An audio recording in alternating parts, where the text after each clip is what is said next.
Salam anak-anak kelas 6. Selamat pagi semuanya. Semoga kalian dalam keadaan sehat dan tetap semangat.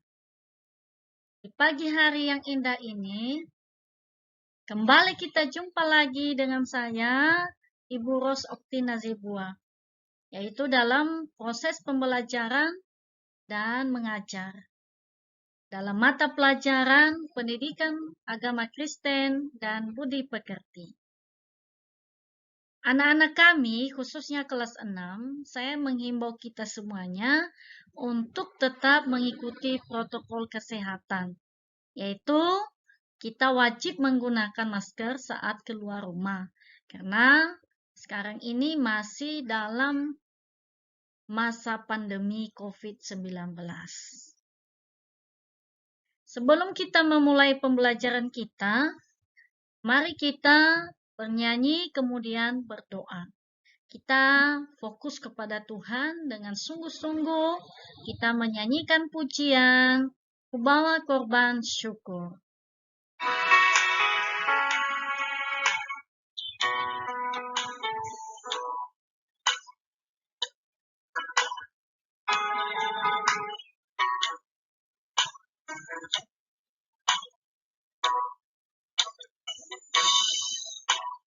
Saat ku masuk ke hadirat-Mu, ku tersungkur dan sembah-Mu. Ku persembahkan korban syukurku yang terbaik bagi ku bawa korban syukur ke tempat kudus-Mu Tuhan. Hatiku limpah dengan syukur, sebab Tuhan baik selamanya. Ku bawa korban syukur ke tempat kudus-Mu Tuhan. Hatiku limpah dengan syukur, sebab Tuhan baik.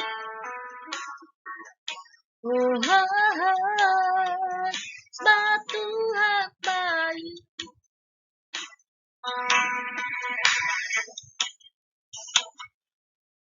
Mari kita berdoa, kita menutup mata, kita fokus kepada Tuhan. Tuhan Yesus, kami bersyukur pada hari ini atas kebaikan-Mu. Kau memberikan kepada kami kesempatan untuk belajar, walaupun lewat pembelajaran online.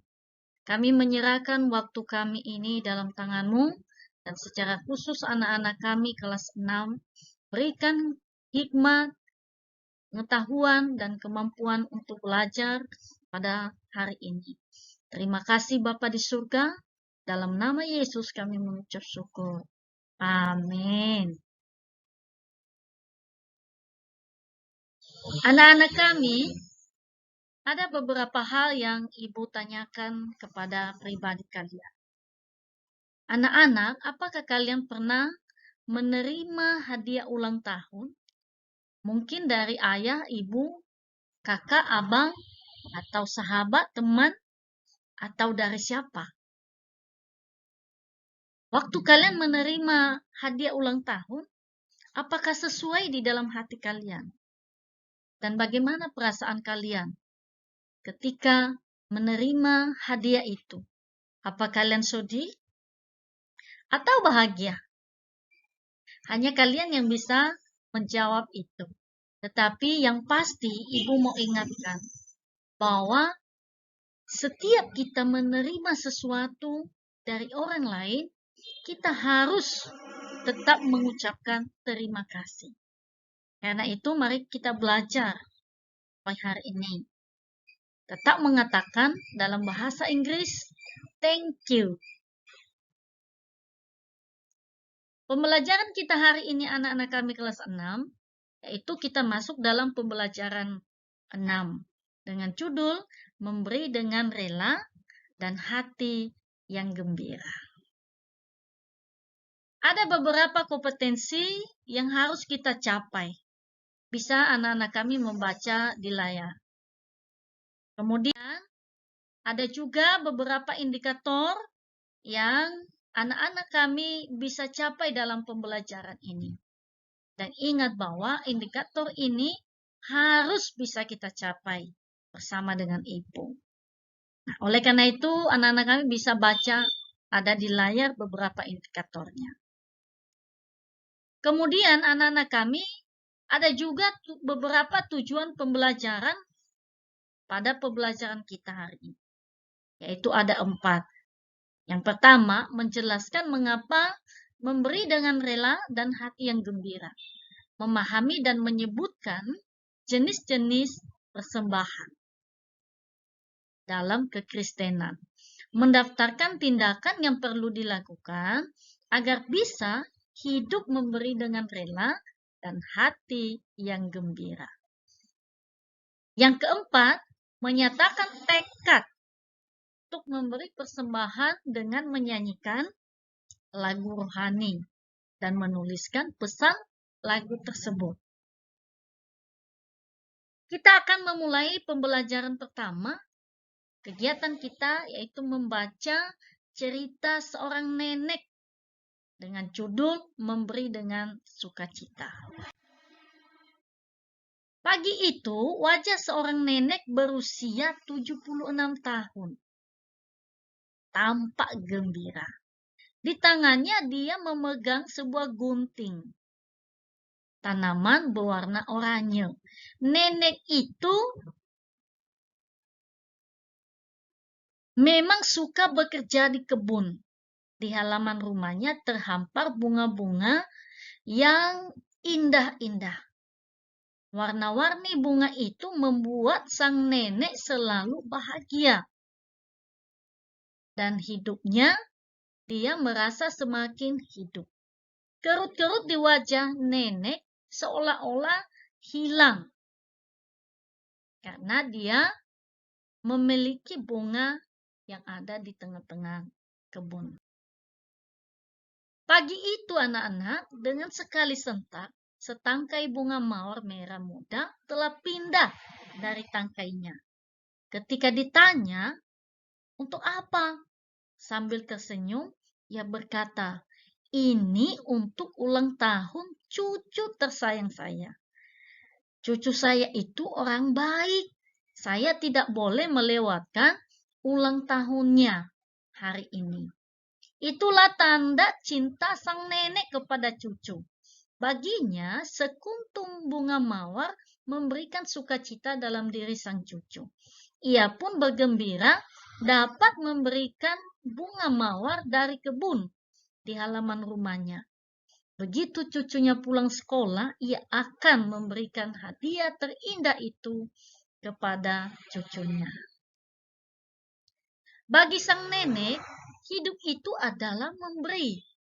Menurutnya, ketika seseorang memberi apa yang dimiliki kepada orang lain, sebenarnya ia tidak kehilangan apa-apa. Apalagi yang diberikan itu adalah cinta dan perhatian. Orang yang memberi cinta dan perhatian akan menuainya lebih banyak lagi. Karena itu, setangkai mawar merah muda untuk ulang tahun sang cucu merupakan tanda cinta dan perhatiannya kepada sang cucu. Ia ingin membahagiakan sang cucu, ia ingin agar sang cucu mengalami sukacita pada hari ulang tahunnya. Namun, lebih dari itu, ia ingin agar sang cucu menemukan cinta dan perhatian dari sesamanya. Ia boleh berbahagia berkat cinta dan perhatian itu. Semakin banyak kita berbuat baik, anak-anak, kita akan menemukan bahwa kebaikan itu menjadi suatu kebiasaan yang tidak dapat lepas dari diri kita lagi. Demikian juga disampaikan kepada kita di dalam firman Tuhan yang sudah dicatat di dalam 1 Tawarikh pasal 29 ayat 1 sampai 9. Dan ada juga di dalam kitab 2 Korintus pasal 9 ayat 6 sampai 15. Kamu tentu ingat pepatah yang mengatakan berat sama dipikul, ringan sama dijinjing. Pepatah itu berarti bahwa segala sesuatu berupa pekerjaan atau masalah yang ringan dan berat akan terasa tidak membebani jika ditanggung bersama-sama oleh banyak orang. Misalnya, mengangkat meja di kelas akan lebih mudah dilakukan oleh 2-4 orang daripada mengangkatnya seorang diri. Nah, kamu perhatikan, amati gambar yang ada di sebelah.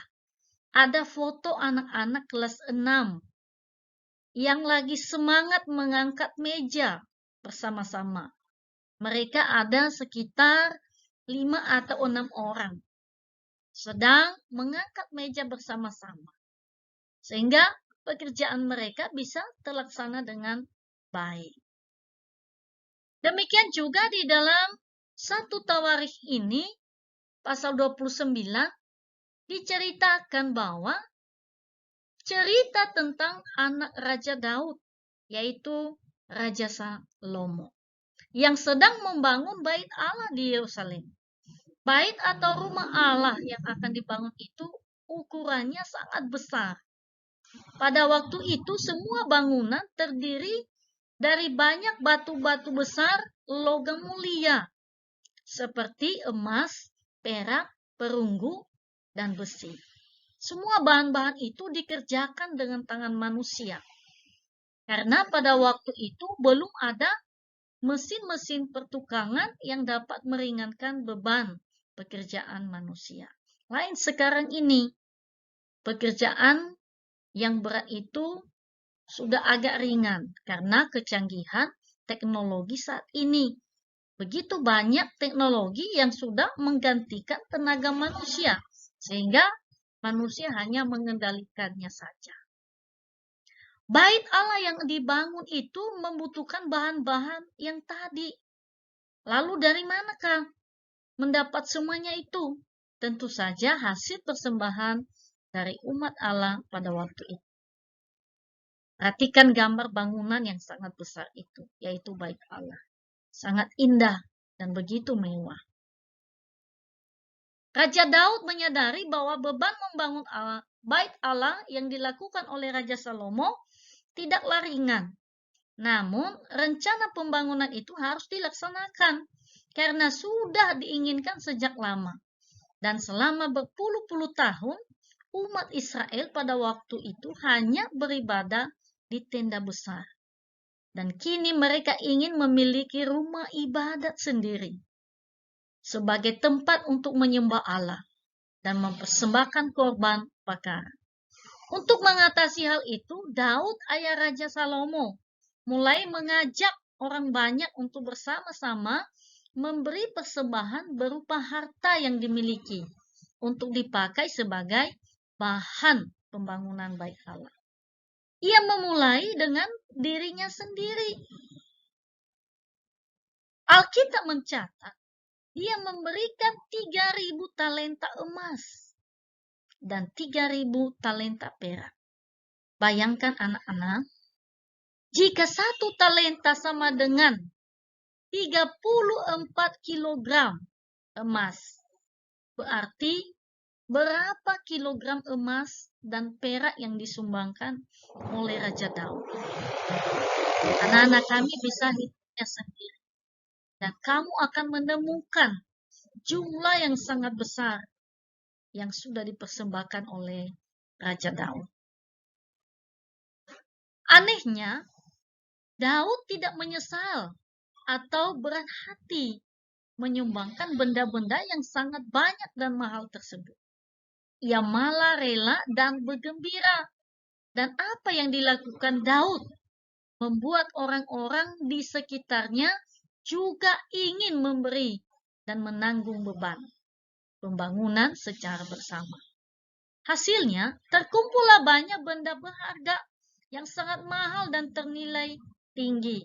Kepala-kepala suku, kepala pasukan, dan para pekerja di kerajaan Israel pada waktu itu berlomba-lomba memberikan persembahan untuk bait Allah. Dan sama seperti Daud, mereka semua memberi dengan rela hati dan gembira. Tidak ada yang menyesal. 1 Tawarikh ini, pasal 29 ayat 1-9. Diajarkan kepada kita beberapa sikap hati dalam memberi dalam pekerjaan Allah. Yang pertama, yang harus kita miliki, kesukaan dan komitmen kepada kerajaan Allah. Jadi kita harus memulai dari hati kita, diri kita, memiliki hobi, keputusan untuk mau mengabdikan diri kita demi kerajaan Allah. 2, kesediaan untuk mempersembahkan diri dan milik kita kepada Allah. Kita harus siap mempersembahkan hidup kita, milik kita, apa yang kita miliki, untuk hormat kemuliaan bagi nama Tuhan. 3, sukacita yang timbul dari memberi dengan sukarela. Ketika kita memberi dengan rela, dengan gembira, maka dengan sendirinya hati kita merasa bahagia. Ada sukacita yang besar melalui kuasa Roh Kudus. 4, pengakuan bahwa apa yang kita peroleh berasal dari Allah. Setiap kita anak-anak Tuhan, bahwa segala sesuatu yang kita miliki adalah milik Tuhan, dan Tuhan yang memberikannya. 5, kerendahan hati dan rasa syukur atas hak istimewa untuk ambil bagian dalam maksud kekal Allah. Kita harus bersyukur bahwa hidup kita dipakai Tuhan sebagai alatnya. Tidak semua orang dipakai oleh Tuhan. Tapi kita syukuri hidup kita saat ini dipakai Tuhan untuk memberikan yang terbaik. 6, motivasi memberi yang muncul dari hati yang tulus dan hidup yang benar. Di dalam memberi anak-anak, kita harus memiliki motivasi yang benar. Bukan kita mau dipuji atau kita mau memamerkan apa yang kita miliki. Tetapi karena memang rasa syukur kita untuk memberikan kepada Tuhan.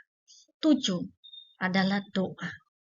Bahwa Allah berkenan untuk terus mengerahkan hati kita kepada kesetiaan dan iman yang kokoh kepada Dia dan pekerjaan. Sebagai anak-anak Tuhan, sebagai wujud dari iman kita imani bahwa Tuhan mengasihi kita dan tetap kita setia untuk memberikan yang terbaik. Mereka tahu bahwa yang mereka berikan berasal dari Tuhan dan diberikan kembali kepada Tuhan untuk pembangunan bait Allah. Luar biasa bukan? Rupanya kisah tentang memberi persembahan dengan rela hati dan gembira tidak hanya terdapat dalam perjanjian lama, tetapi juga terdapat dicatat dalam perjanjian baru, yaitu kisah tentang jemaat di kota Korintus yang mengumpulkan persembahan untuk menolong jemaat Yerusalem yang sedang mengalami kemiskinan dan kesusahan. Pada waktu itu, belum ada alat komunikasi yang cepat untuk memberi kabar kepada banyak orang tentang apa yang terjadi di suatu tempat. Lain seperti sekarang ini, begitu cepat karena alat teknologi. Masing-masing punya HP, ada TV, ya.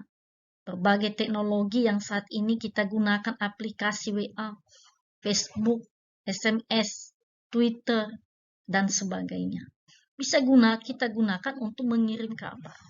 Tapi pada waktu itu, Paulus adalah rasul yang bekerja mewartakan Injil dari satu tempat ke tempat yang lain. Dia yang memberi kabar kepada jemaat yang ada di Korintus tentang keadaan jemaat di Yerusalem. Dia mengirim surat kepada jemaat di Korintus. Dan surat itu yang kita baca pada saat ini. Sama seperti Daud, Paulus juga menggugah hati orang yang percaya kepada Yesus Kristus di Korintus untuk mau memberi dengan rela dan bersukacita, menolong meringankan kesusahan orang-orang percaya di Yerusalem. Paulus memberi pesan bahwa memberi dengan rela dan sukacita akan membawa berkat. Tetapi itu bukan berarti bahwa Allah hanya akan memberkati kita jika kita memberi persembahan. Paulus mengatakan Allah mengasihi orang yang memberi dengan sukacita dan selalu mencukupkan segala sesuatu, bahkan sering memberi dengan lebih kepada orang-orang yang percaya kepada Tuhan. Dengan begitu anak-anak, kita tidak perlu ada kekhawatiran dalam hati ketika kita memberi persembahan kepada Tuhan.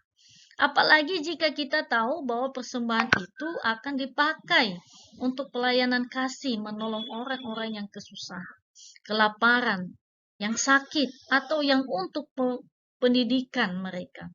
Paulus mengatakan bahwa dengan memberi persembahan secara rela dan bergembira itu berarti kita sedang melimpahkan ucapan syukur kepada Allah yang adalah sumber segala sesuatu yang kita miliki. Memberi dengan rela dan bergembira tidak akan pernah membuat kita kekurangan atau kesusahan.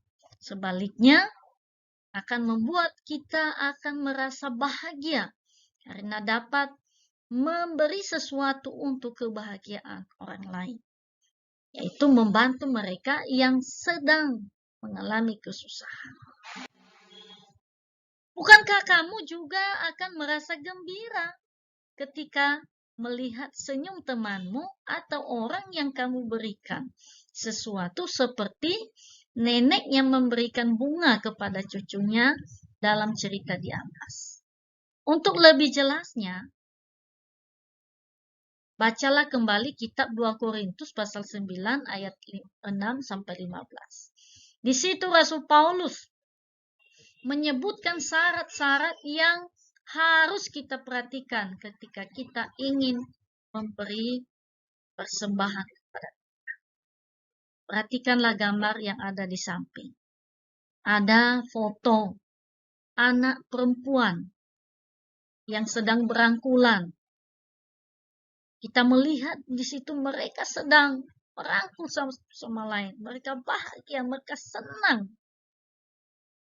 Sebagai saudara, sebagai sahabat yang sangat dekat. Nah, ada beberapa hal sikap kita di dalam memberikan yang diajarkan oleh Rasul Paulus. Yang pertama, memberi dengan kerelaan hati. Keinginan untuk memberi kepada Tuhan harus datang dari keputusan hati yang sungguh-sungguh. Tidak ada tekanan, tidak boleh didasari oleh rasa bersalah dan keliru. Seperti keinginan untuk mau dihormati atau yang lainnya. 2. Memberi tidak dengan sedih hati atau karena paksaan. Kita tidak berduka dan merasa kekurangan ketika memberi apa yang kita miliki kepada Tuhan. Tidak juga karena paksaan dari orang lain ataupun dari diri sendiri karena merasa bersalah kalau tidak memberi. Bisa kita bandingkan dalam Ulangan pasal 15 ayat 10. Nanti anak-anak kami bisa baca dari Alkitab. 3. Memberi dengan sukacita. Kita bergembira karena memberi kepada Tuhan. Persembahan adalah juga bentuk ucapan syukur kita terhadap berkat yang telah kita terima dari Tuhan. Sehingga dengan sukacita kita memberikan dan kita hendak membagikannya pada orangnya. Kalau hati kita sudah siap Kita bertanya-tanya dengan persembahan seperti apa yang dapat kita berikan. Tahukah kamu bahwa bentuk persembahan kita dapat beragam? Umumnya kita memberi persembahan dalam bentuk uang. Di gereja uang bisa dipakai untuk membiayai pelayanan. Misalnya untuk biaya pembangunan gereja, kegiatan-kegiatan sosial, seperti bantuan ke panti asuhan, panti jompo, korban bencana alam, dan sebagainya. Selain dalam bentuk uang, persembahan juga dapat berupa barang atau hewan binatang peliharaan. Di gereja-gereja tertentu, pada hari raya panen, orang membawa hasil panen mereka, seperti beras, singkong, buah-buahan, dan sayur mayur. Dibawa ke gereja untuk dijadikan persembahan dan didoakan oleh Bapak Ibu Pendeta. Setelah didoakan, barang-barang itu dimakan bersama. Dan ada juga yang dikhususkan untuk hamba Tuhan atau Bapak Ibu Pendeta. Ada yang dijual atau dilelang juga. Mungkin barangnya terlalu banyak. Dan uang hasil lelang dipakai untuk membiayai kehidupan atau kegiatan gereja atau kegiatan sosial. Misalnya diberikan kepada mereka yang membutuhkan. Misalnya kepada anak yang yatim piatu di jemaat itu, pada janda yang miskin, dan sebagainya. Menurut Paulus ada beberapa kunci supaya kita dapat memberi dengan rela dan hati yang gembira. Tercatat di dalam 2 Korintus pasal 8 sampai 9. Yaitu 1. Yesus ingin kita kaya dalam melakukan segala sesuatu. 2. Yesus ingin kita supaya membuat perencanaan dalam memberi. Jangan kita memberikan uang sisa, tetapi kita harus sisihkan keuangan kita khusus persembahan kepada Tuhan. 3. Perhatikan bagaimana Tuhan memberkati orang yang suka memberi. Ada banyak orang Kristen yang memberi dengan sukacita. Mereka tidak kekurangan, tetapi berkelimpahan. Ingat anak-anak kami. Orang yang memberi akan semakin berkelimpahan. Yang keempat, kita harus menyadari bahwa hidup kita harus jadi berkat bagi jantung dan untuk orang lain. 5. Memberi persembahan adalah ibadah kita kepada Allah. Anak-anak, persembahan kita yang paling utama adalah hidup kita ini. Selain harta dan kekayaan yang kita miliki.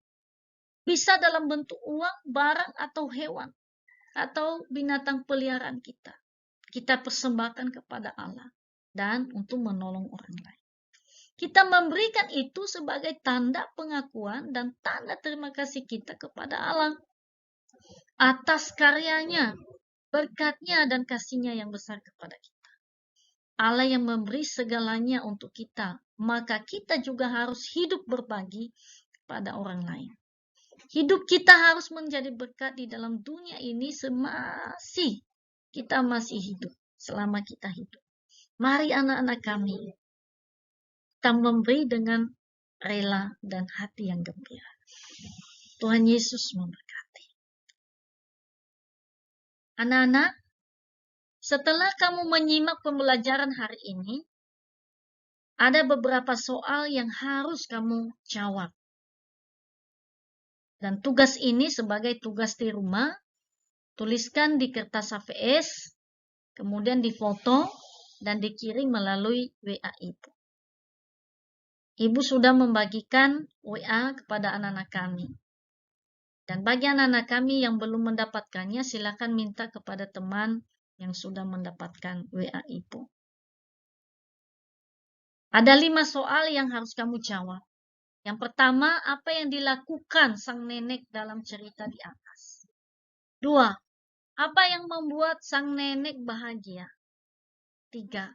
Tuliskan 2 gambaran sikap kita memberi menurut 1 Tawarikh pasal 29 ayat 9. Ayat 1 sampai 9. Tadi ada 7. Dan ibu hanya minta kalian tuliskan 2 saja. 4. Tuliskan 2 kunci menurut Paulus supaya kita memberi dengan rela dan hati yang gembira. Tadi ada 5 kunci yang disampaikan Paulus. Tapi ibu minta kalian tulis 2 saja. 5. Tuliskan 2 hal yang menjadi tekadmu setelah menyimak pembelajaran hari ini. Nah, anak-anak kami, setelah kamu belajar bersama dengan ibu, dalam pembelajaran ini kamu sudah menerima pembelajaran pengetahuan tentang memberi dengan rela dan hati yang gembira. Setelah kamu terima menyimaknya, memahaminya, maka apa tekad di dalam hatimu? Apa keputusanmu buat Tuhan dalam hidupmu? Tuliskan paling tidak 2. Ya. Boleh lebih. Nah, demikian anak-anak kami yang bisa ibu sampaikan pada hari ini atas pembelajaran kita, pembelajaran. God bless you. Anak-anak, sebelum kita menutup pembelajaran kita, mari kita berdoa dan bernyanyi.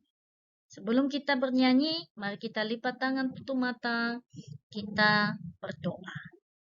Tuhan Yesus yang baik, terima kasih kesempatan yang sudah kami manfaatkan pada saat ini untuk belajar pembelajaran online. Terima kasih bekal hidup kami, bila itu berguna, bermanfaat dalam hidup kami. Terutama kepada anak-anak kami kelas 6.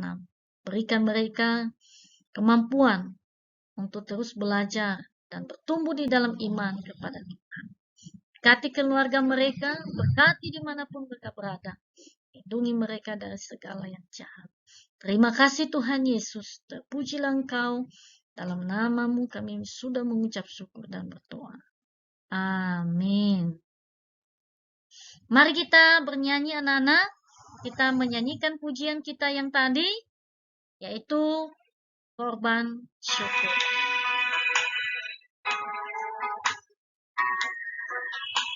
Kita nyanyikan dengan semangat, dengan fokus kepada Tuhan. Saat masuk ke hadirat-Mu, ku tersyukur dan sembah.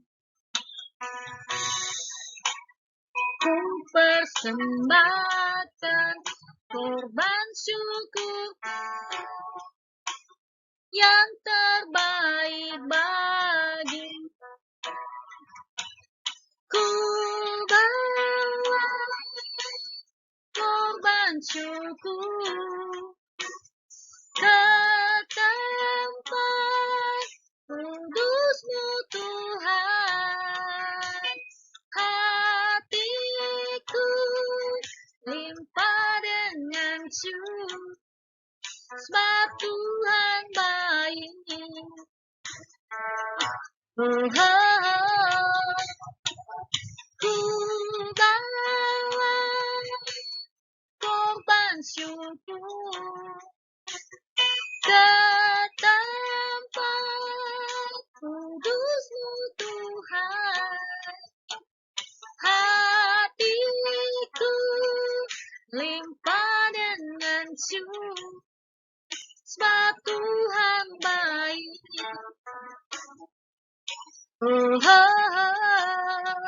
Sebab Tuhan baik.